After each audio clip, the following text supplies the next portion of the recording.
Hey guys, it's Amanda, also known as Amateur Aries. Today I'll be doing another drugstore makeup haul. Now I did have a little bit of extra cash from this last paycheck, so I just wanted to go a little bit more out of my way to get more products so that I can test them for you. Now the store that I went to is called Rite Aid Pharmacy. I know that in Florida where I was living at, we didn't have a Rite Aid, we just had the typical CVS and Walgreens. Now I mostly bought all from one single brand because I want to do a full face makeup review from that brand, so it is from that brand.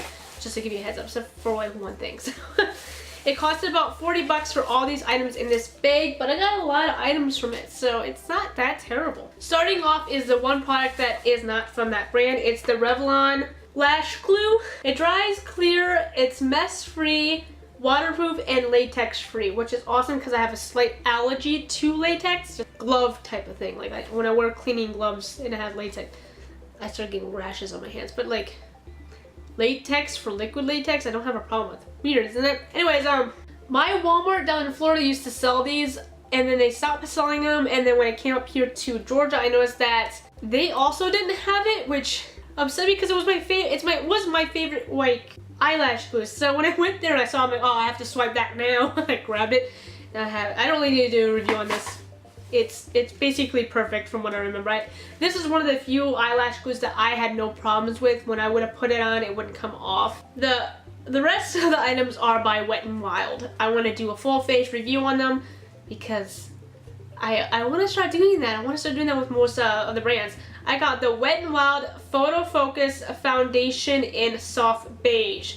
It is all of these products that I purchased are cruelty free, which is super awesome. I didn't know that, well, I did know that Wet n Wild was a cruelty free brand, but they're really starting to advertise it as so too. There's a little bunny right here. This is the only foundation I was able to find of Wet n Wild. So I remember in the past they had a different one, but I know that it says it's new, but it's not so new. It's been out for a good like year now, so it's not new anymore.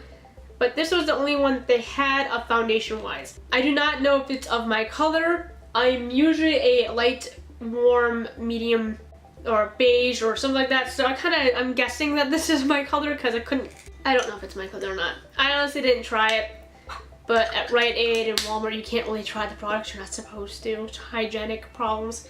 So let's move on to the next thing. The Wet n Wild Photo Focus Face Primer. It looks like this, and now that I look at it more, I notice that a lot of the product is just down here, so this is all air. Right? From here up is all air, so you're really getting the product from down here. So that's a little discerning since you're buying, though Wet n Wild is one of the cheapest makeup brands you can buy at the drugstore, it still kind of ticks me off and stuff like that. It's like when you get a bag of chips and half of the bag of chips is just air, that ticks me off. It bothers the crap out of me. You're wasting room. Wet n Wild Photo Focus Concealer.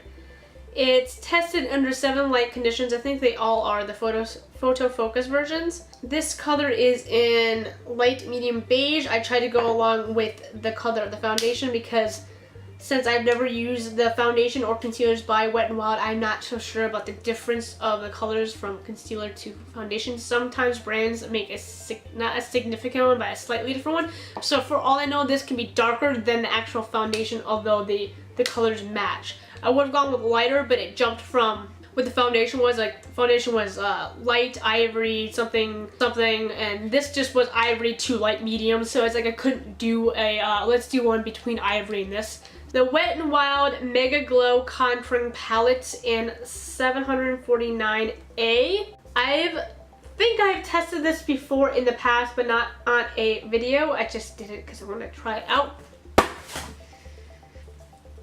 It's still good. It's not broken. But I think I used it mainly for this, and it was a while ago. It was maybe 2 years ago when I tried this one out.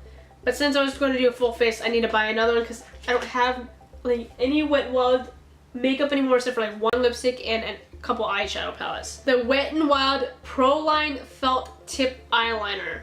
I prefer using felt tips over any other. I don't do well with pencil eyeliners. I just can't get them to do that nice line like the felt ones help you with. The water ones I always seem to get in my eye no matter what. I've always got the water liquid ones into my eye. It's just a problem I have. Maybe I have shaky hands when I go around my eye. I don't know, but maybe it got better. I don't know. I haven't tried it in a while. But it is in black. The Wet n Wild Nourishes Lashes Mega Protein Waterproof Mascara in Very Black. I will be honest when I say I bought this one because it was the cheapest mascara that they had as Wet n Wild. Like I said, Wet n Wild is one of, if not the most cheapest brand you can get at the drugstores, even at Walmart. I think the next one that's next to that is Rimmel, and then Hard Candy. Oh, and Elf. But Elf is even slightly more expensive than Wet n Wild. For example, Elf's foundation costs $6, while this one costs $4 something. If you want a price comparison, Wet n Wild is still sometimes slightly cheaper than even the Elf brand. But this was the cheapest mascara. That's how I decided on it. Plus it's waterproof, and I like to be able to test mascara as best as possible, and the best way to test them is by doing a waterproof test. So like cry your eyes out, or go in the shower, or get splashed with water, or something like that. So maybe I'll do that at the end of the night.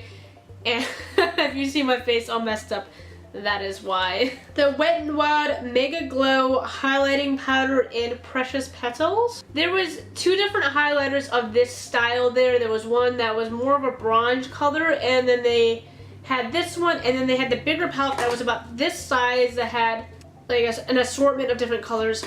These were the same price as the assortment of colors that was this size. However, I wanted more of an exact color, and I kind of like this gold. It's mostly gold, but it looks like it has like a sheen of rose color to it. I like the rose color / white highlighting colors. Now for the last item, the Wet n Wild Coloring Con Brow Pencil in Brunettes Do It Better. I've used these in the past, and I've liked them in the past, but for the video I'm going to do it again. But that was 2 years ago when I last used them, so for all I know they could have changed the formula or something. This is a slightly darker one that I used to use. So let's see how it works when I do that review. So I hope that you guys enjoyed this video. I hope I didn't like talk too long in the video like I've been doing lately. I'm sorry. And I hope I can review these items and that you like it. So please like, comment, and subscribe to continue watching.